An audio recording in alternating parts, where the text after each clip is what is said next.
Dans Intime aujourd'hui, la crise de la quarantaine. Je reçois pour en parler Madame Julie Pêcheur. Julie est psychanalyste, art-thérapeute, musicothérapeute et analyste de rêve. Elle exerce à Paris. La crise de la quarantaine est aussi appelée la crise du milieu de vie. Julie, peux-tu nous expliquer ce que c'est?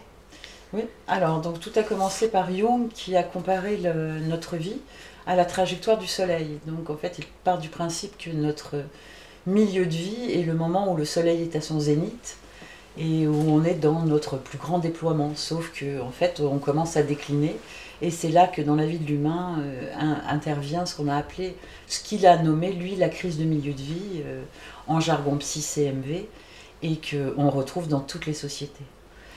Y a-t-il une différence entre une crise de milieu de vie vécue par un homme ou par une femme? Oui, alors ça c'est important d'entendre que l'homme et la femme le perçoivent vraiment autrement parce que, disons que la crise de milieu de vie intervient, c'est vrai que c'est très difficile de déterminer quand on peut fixer le milieu de notre vie, parce qu'on ne sait pas le temps de la durée de notre vie, mais on va dire à partir de, je crois que les statistiques donnent un chiffre de 37 ans et demi, donc entre 35 ans et 55 ans, on peut vivre une crise de milieu de vie. Donc bien sûr que ça se passe tout à fait différemment pour un homme et pour une femme.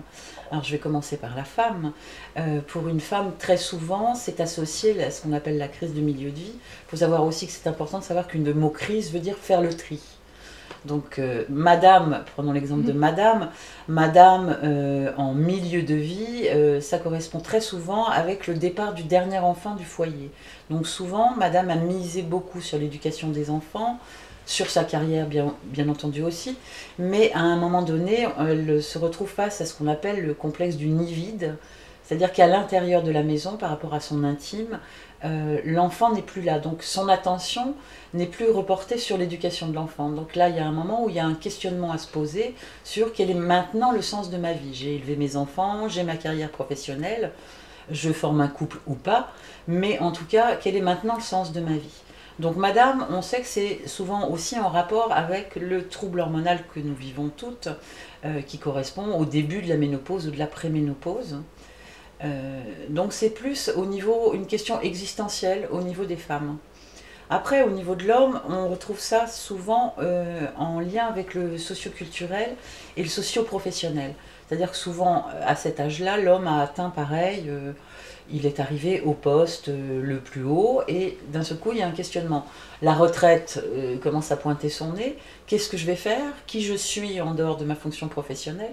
Donc là aussi, un problème existentiel, mais un petit peu moins dominé par les hormones.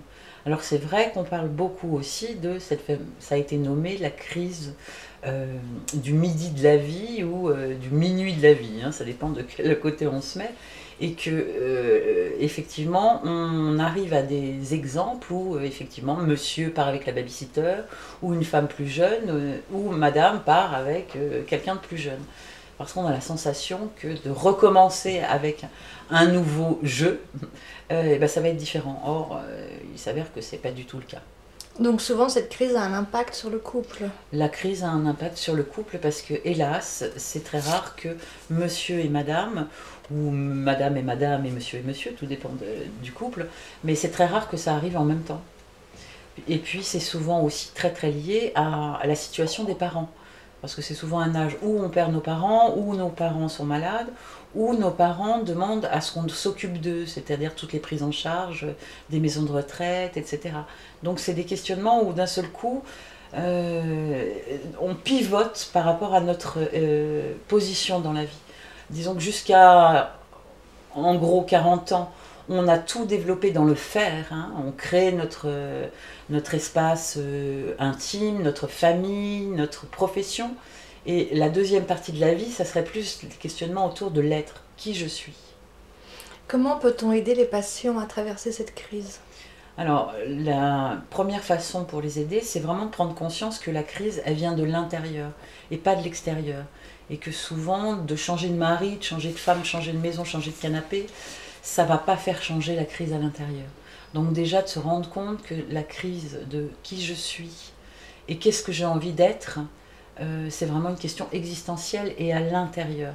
Et souvent, eh bien, quand l'un des deux dans un couple vit cette crise, le problème, c'est qu'il y a beaucoup de colère qui remonte et que c'est souvent le conjoint qui sert de bouc émissaire.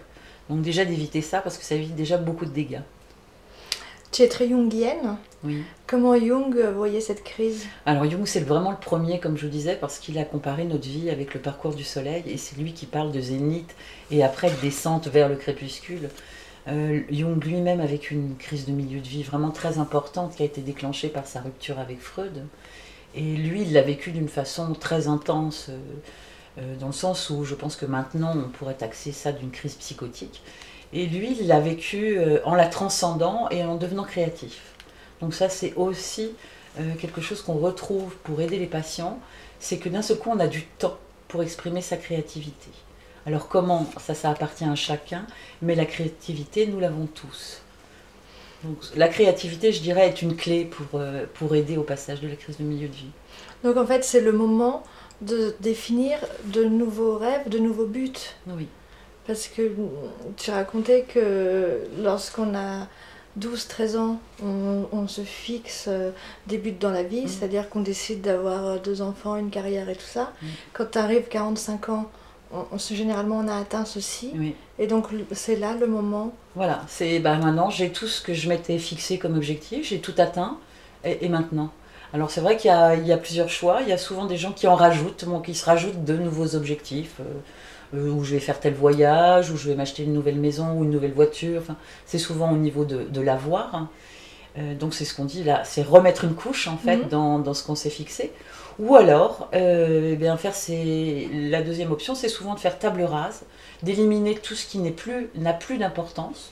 Parce que ce qui est important pour nous à 20 ans, les moins à 40 ou à 50, c'est juste normal. Et faire table rase et recommencer avec des nouvelles données en fait.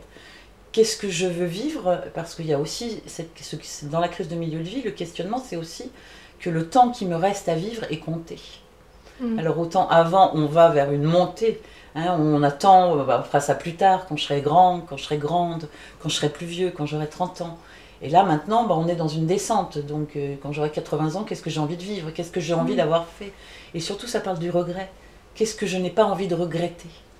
Et donc c'est là où on voit des gens qui commencent à apprendre la guitare, l'espagnol, qui se mettent au piano. Voilà, il y a des vocations d'un seul coup, de gens qui se mettent à apprendre une nouvelle langue ou avoir envie de commencer une nouvelle activité. Et souvent ça surprend l'entourage parce que c'est complètement nouveau. Et encore là, c'est très soft ce que j'amène parce que ça peut être vraiment des grands bouleversements, des gens qui étaient très matérialistes qui passent à aller dans la nature, élever des chèvres, ou des changements mais vraiment drastiques dans leur vie. Donc il faut savoir accompagner ça. Est-ce que tu pourrais nous conseiller un livre? Alors il y a un livre qui est très bien, qui s'appelle La crise du milieu de la vie, de René Wood, que je vous conseille fortement. En espérant qu'il ne soit pas trop difficile à trouver parce qu'il est canadien. Il est canadien. Oui, voilà. Bon, merci Julie. Je t'en prie.